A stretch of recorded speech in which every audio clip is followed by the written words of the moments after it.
నమస్కారం. జీసీఆర్జీవై వార్తావానికి స్వాగతం. ఈరోజు ముఖ్యమైన వార్తలను మీ ముందుకు తీసుకువచ్చినది వి. భాస్కర కుమారి, పొలిటికల్ సైన్స్ విభాగం నుండి. మొదటిగా అంతర్జాతీయ వార్తలు.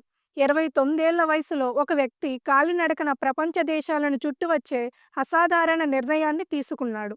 ఇప్పటి వరకు గత 20 ఏళ్లుగా పలు దేశాల గుండా దాదాపు 50 ఏళ్ల కిలోమీటర్ల ప్రయాణం సాగించాడు.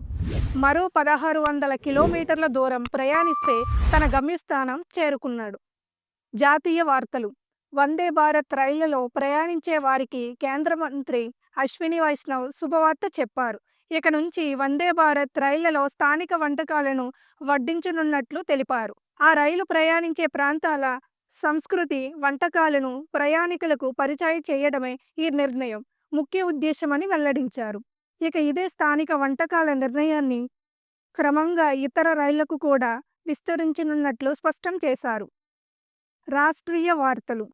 ఆంధ్రప్రదేశ్లో ప్రభుత్వం ఆధార్ స్పెషల్ క్యాంపులను డిసెంబర్ నెలలో కొనసాగించాలని నిర్ణయించింది. ముఖ్యంగా 5 నుండి 17 ఏళ్ల పిల్లలకు పెండింగులలో ఉన్న బయోమెట్రిక్ అప్డేట్లను ఉచితంగా అందిస్తున్నారు. ఈ అప్డేట్లను చేయకపోతే స్కాలర్షిప్, రేషన్ వంటి ప్రభుత్వ పథకాలకు ఆటంకం కలగవచ్చు. అలాగే నాగార్జున సాగర్లోని ఏపీ రెసిడెన్షియల్ డిగ్రీ కళాశాల విద్యాశాఖ నుంచి ఉన్నత విద్యాశాఖ పరిధిలో బదిలీ చేయబడింది.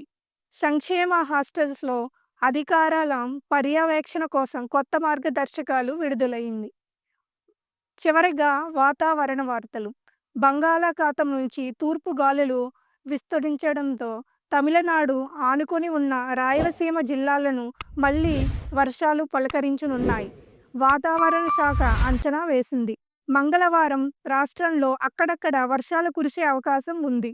అలాగే రాష్ట్రంలో చాలా ప్రాంతాల్లో చలి ప్రభావం కొనసాగుతుంది.